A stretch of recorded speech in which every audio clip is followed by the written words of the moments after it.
Hello everyone, स्वागत है आपका हमारे चैनल इग्नू वाले पर।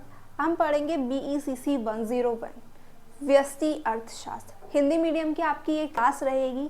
ठीक है, तो सबसे पहले जान लेते हैं हम कि कौन कौन से टॉपिक्स हम पढ़ने वाले हैं, जिसमें कि पहला है आपका सीमांत उपयोगिता के नियम के बारे में जानेंगे। इन्फीरियर गुड्स क्या होते हैं, देन एक्सपेंशन पाथ, और उसके बाद परफेक्ट कंपटीशन।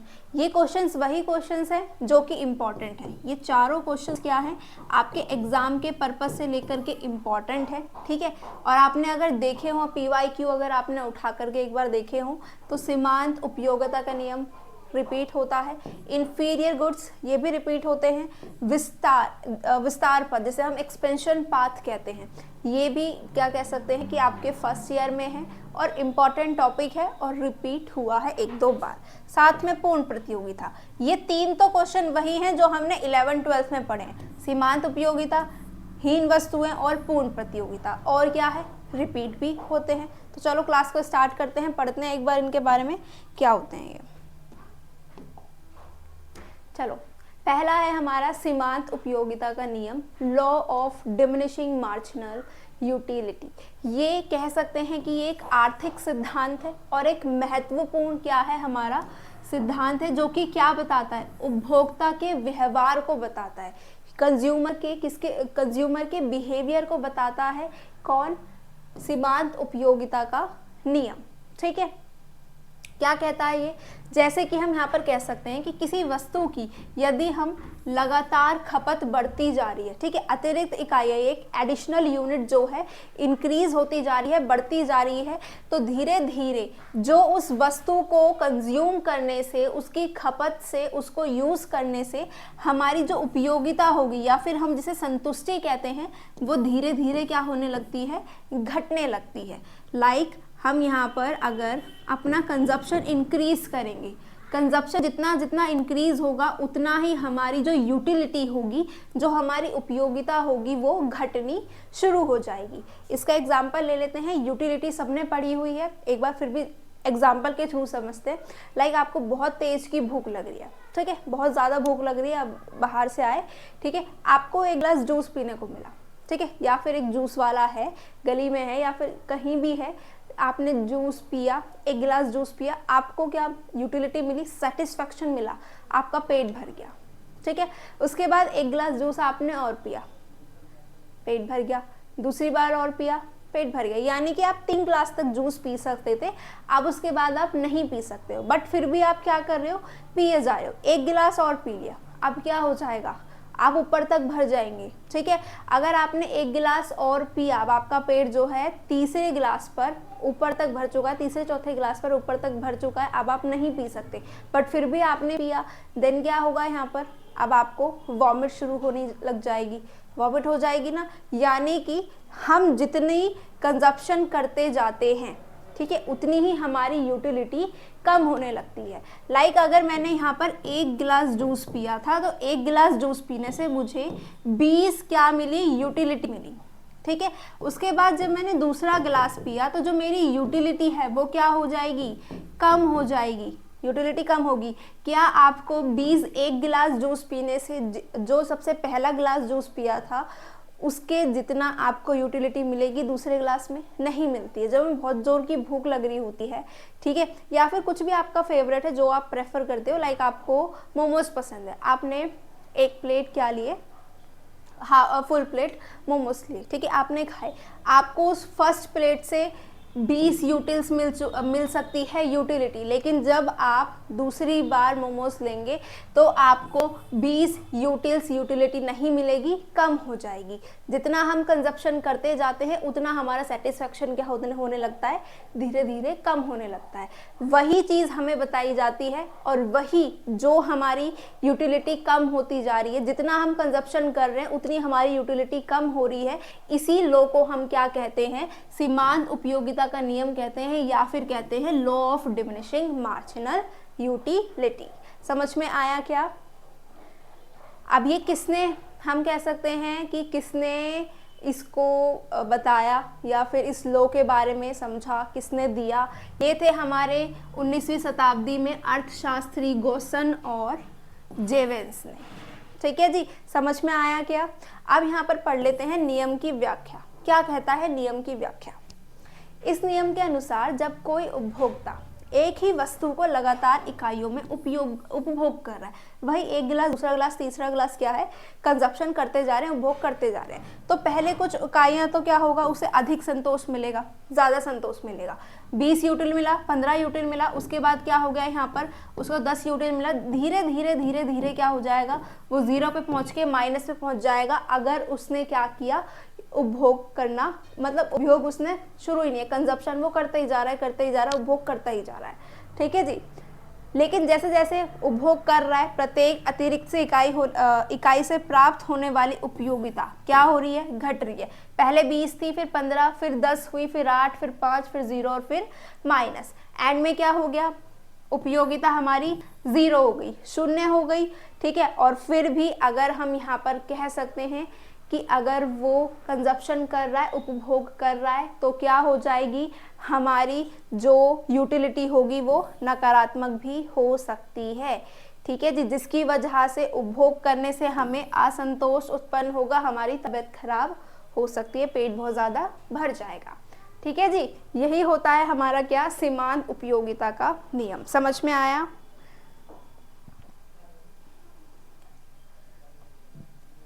चलो आगे बढ़ते हैं। अब आगे क्या गिवन है, यहाँ पर है हमारे पास इसका एग्जाम्पल। अब मैंने एग्जाम्पल ले लिया तो इस एग्जाम्पल को आपने पढ़ना है।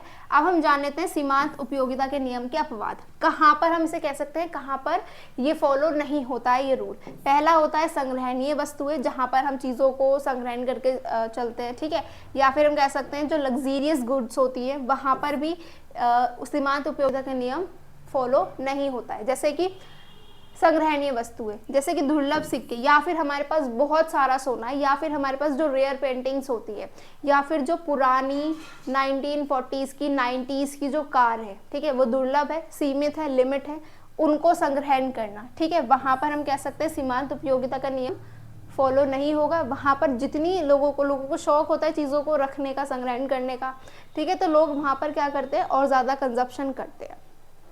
ठीक है, शौक से जुड़ी वस्तुएं, लोगों को हम कह सकते हैं कप कलेक्ट करने का शौक होता है, शूज़ पहनने का, शूज़ के कलेक्शन का शौक होता है। ठीक है, तो वहाँ पर हमारे इस नियम को फॉलो नहीं किया जाता है, वहाँ पर ये जो नियम है, ये रूल है, फॉलो नहीं होता। समझ में आया क्या? चलो आगे बढ़ते हैं। आगे क्या गिवन है, अब यहाँ पर बात कर लेते हैं हम इंफीरियर गुड्स की, यानी कि हीन वस्तुएं। हीन वस्तुएं क्या होती हैं, अर्थशास्त्र में हीन वस्तुएं वे वस्तुएं कहलाती हैं जब किसी भी व्यक्ति की आय बढ़ेगी, जब किसी व्यक्ति की इनकम अगर इंक्रीज होगी तो उसका जो कंजप्शन होगा वो क्या हो जाएगा, घट जाएगा। जैसे जैसे हमारी इनकम इंक्रीज होती जाती है, हम उन हीन वस्तुओं से दूर होने लगते हैं, उन हीन वस्तुओं को, इंफीरियर गुड्स को नहीं खरीदते।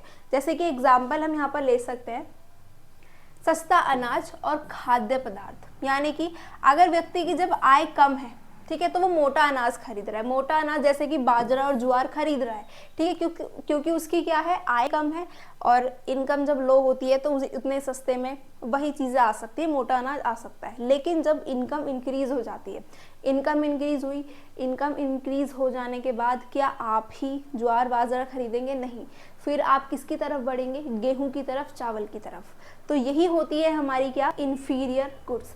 जैसे व्यक्ति की इनकम इंक्रीज होगी तो इनका जो क्या होगा, परचेजिंग पावर होगी इन वस्तुओं को लेकर के, इन वस्तुओं की जो डिमांड होगी वो कम हो जाती है। लेकिन अगर इनकम कम है तो इनको खरीदा जाता है। समझ में आ गया? सस्ती लोकल ब्रांड हम नहीं खरीदते हैं। सार्वजनिक परिवहन, यहाँ पर हम एग्जांपल ले सकते हैं, जब हमारे पास इनकम नहीं है, इनकम कम है, तो हम यहाँ पर लोकल बस ट्रेन का यूज़ करेंगे। ठीक है, लेकिन जब हमारे पास इनकम हमारी इंक्रीज हुई है तो हम क्या करेंगे, मेट्रो में आना जाना शुरू करेंगे, या फिर कैब बुक करेंगे, या फिर अपनी कार या फिर बाइक खरीदेंगे। ठीक है, तो यहाँ पर यही होती है हमारी क्या, इंफीरियर गुड्स। समझ में आया? इंफीरियर गुड्स क्या होती हैं?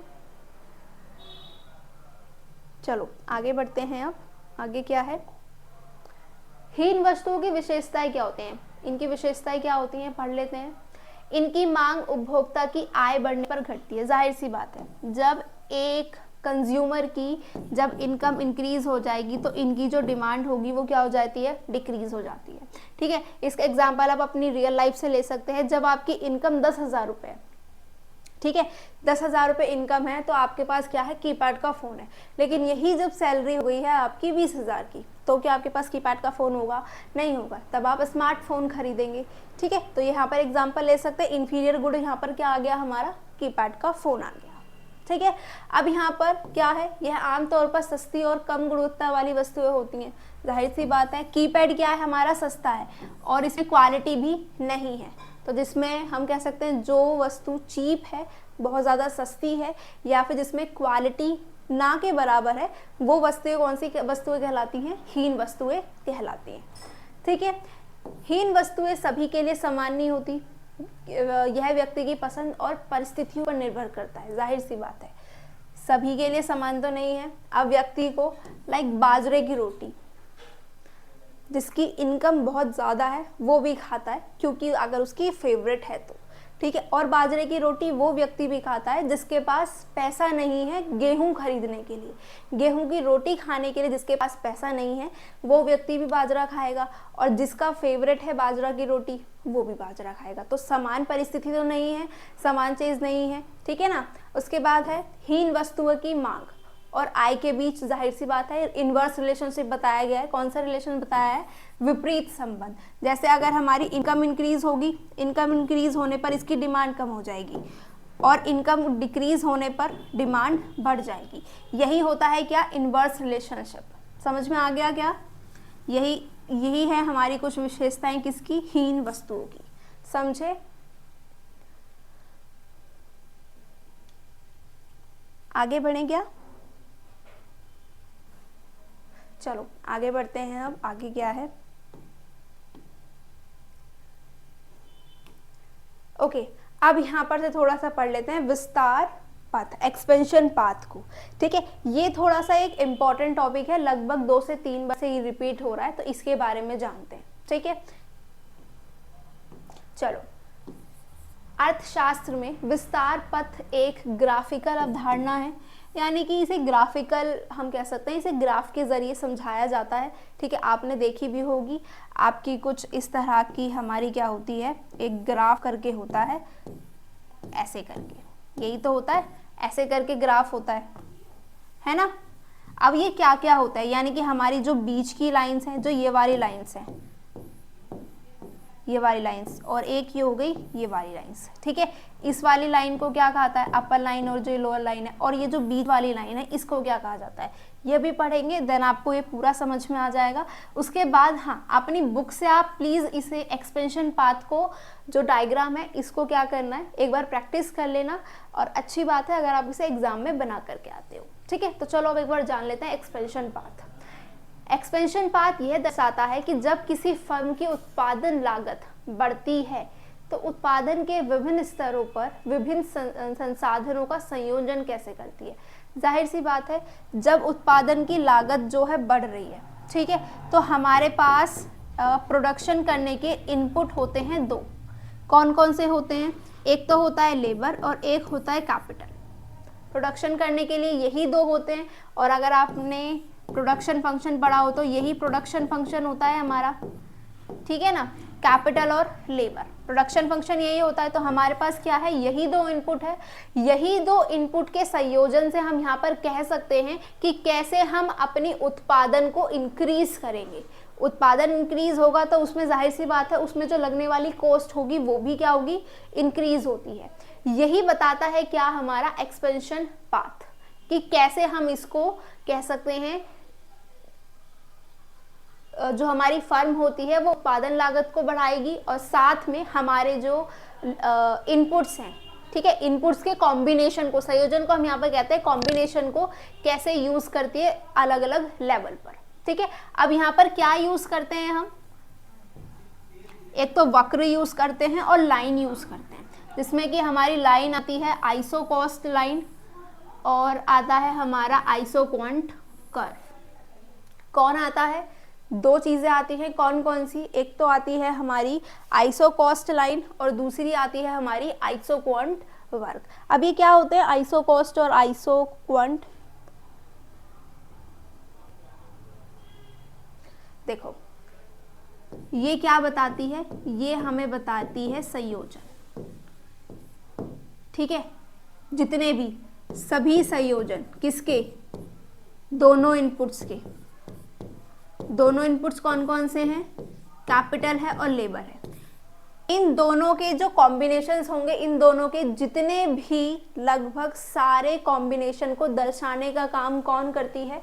आइसोकॉस्ट लाइन करती है। समझ में आया क्या कि कितनी हम यहाँ पर एग्जाम्पल के जरिए हम यहाँ पर समझ सकते हैं कि अगर हमने यहाँ पर लेबर लगाई है, ठीक है, तो कैपिटल कितनी लगानी है, और जितनी हमने लेबर लगाई है अगर हमने उतनी कैपिटल लगाई तो उन दोनों के कॉम्बिनेशन से कितना हमारा प्रोडक्शन होगा, कितनी प्रोडक्टिविटी होगी, ठीक है। यही होता है हमारा क्या, आइसोकॉस्ट लाइन।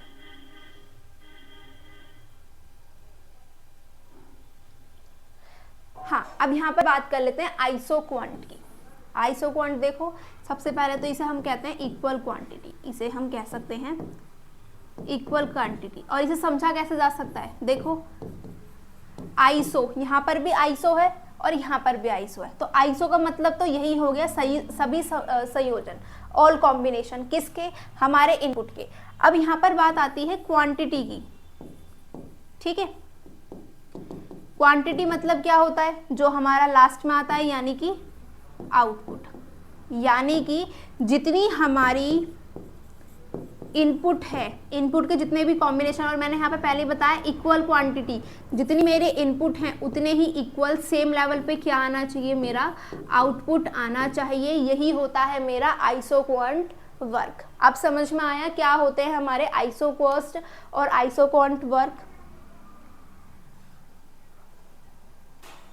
यही होता है हमारा विस्तार पथ, यानी कि जो विस्तार पथ है वो एक तरह की रेखा है जो ऐसे बीच में से जारी होगी, ठीक है। आप देखना उसमें वो रेखा आइसोकॉस्ट रेखा को और आइसोक्वांट वक्र के को स्पर्श करती हुई जाएगी, उन्हें जब जोड़ेगी तब हमारा बनता है क्या, विस्तार पथ। समझ में आया? अब हमारे यहाँ पर कुछ पॉइंट्स हैं, वो पॉइंट्स पढ़ लेते हैं, देन आगे बढ़ते हैं, ठीक है। चलो, पहला क्या है, जब किसी फर्म की कुल लागत बढ़ती है तो वह अधिक उत्पादन करने के लिए संसाधनों को बेहतर संयोजन चुनती है। जाहिर सी बात है, जब टोटल कॉस्ट बढ़ेगी, टोटल कॉस्ट क्या होता है, टीसी क्या होता है यहाँ पर, एक्सपेंशन पाथ के जरिए।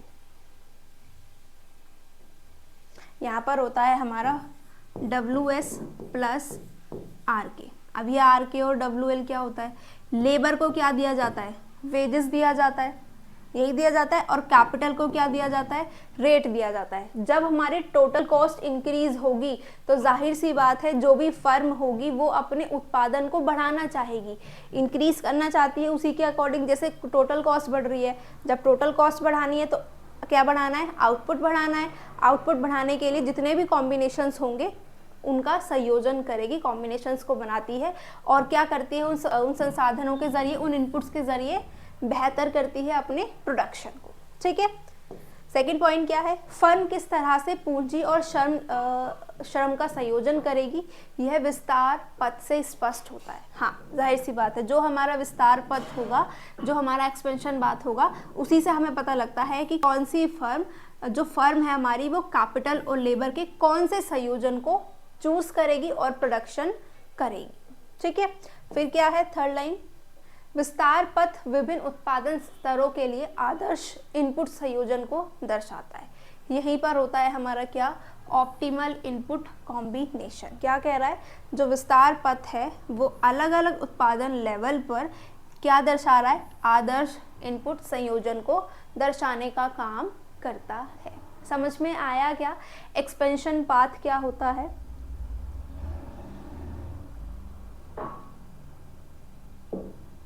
चलो आगे बढ़ते हैं अब।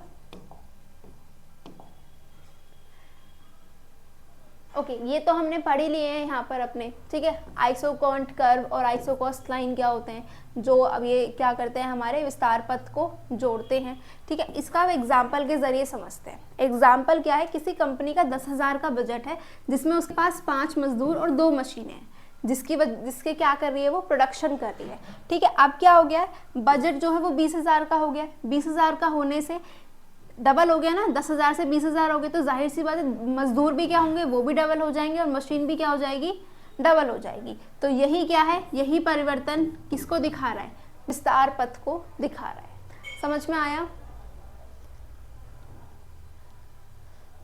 चलो अब आगे बढ़ते हैं। आगे क्या है हमारे पास, आगे है हमारे पास परफेक्ट कंपटीशन। परफेक्ट कंपटीशन पढ़ते हैं एंड देन हम क्लास को क्या करेंगे, ओवर करेंगे, ठीक है। परफेक्ट कंपटीशन, पूर्ण प्रतियोगिता, यानी कि जिसमें कि कई विक्रेता होते हैं और कई सारे खरीदार होते हैं, सभी को क्या कह सकते हैं हम, सभी को समान अवसर प्राप्त है। खरीदने वाले को भी, बेचने वाले को भी सेम अपॉर्चुनिटी है। कोई भी विक्रेता किसी भी क्या कह सकते हैं हम, कोई भी विक्रेता किसी भी खरीदार को अपना सामान बेच सकता है, या फिर कोई भी खरीदार किसी भी विक्रेता पर जाकर के अपना सामान खरीद सकता है, ठीक है। अब इस बाजार में किसी भी एक विक्रेता या फिर खरीदार का बाजार मूल्य निर्धारित करने में कोई नियंत्रण नहीं होता, कोई नियंत्रण नहीं है। सब कुछ क्या होगा, परफेक्ट कंपटीशन, पूर्ण प्रतियोगिता में होगा। विशेषताएं पढ़ लेते हैं, देन बहुत अच्छे से समझ में आ जाएगा। जैसे कि अनेक खरीदार और विक्रेता है, बहुत सारे खरीदार है, बहुत सारे विक्रेता है। समान उत्पाद, होमोजेनियस प्रोडक्ट है, यानी कि हम क्या कह सकते हैं, सभी विक्रेता के पास एक समान गुणवत्ता वाले जो है वस्तुएं हैं, गुड्स हैं, ठीक है, जिससे ब्रांडिंग या विभिन्नता का प्रभाव नहीं होता। हम यहाँ पर कह सकते हैं एक तरह के लाइक, अगर आप गए हो मार्केट में, सब्जी मार्केट में चले गए, तो सब्जी मार्केट में सिर्फ और सिर्फ क्या मिलेगा, सब्जी ही मिलेंगी। सब्जी जैसे, यानी कि एक समान क्या है हमारे पास, समान उत्पादन है या फिर होमोजेनियस प्रोडक्ट है, ठीक है। क्वालिटी क्या है, सेम क्वालिटी मिलेगी। वही होती है हमारी क्या, परफेक्ट कंपटीशन। मूल्य निर्धारण पर नियंत्रण नहीं है। बाजार में कीमत, मांग और आपूर्ति के अनुसार स्वायत्तता होती है। जाहिर सी बात है, जो बाजार में कीमत मांग होगी, जो भी मांग होगी और जितनी सप्लाई होगी, उसी के अकॉर्डिंग क्या होगा, प्राइस को हम यहाँ पर डिसाइड करेंगे। कोई भी इससे प्रभावित नहीं कर सकता है, ना ही विक्रेता ना ही खरीदार। बाजार में स्वतंत्र प्रवेश और निकास है, यानी कि कोई भी खरीदार या फिर विक्रेता या फिर कोई भी फर्म यहाँ पर आ सकती है और जा सकती है, ठीक है।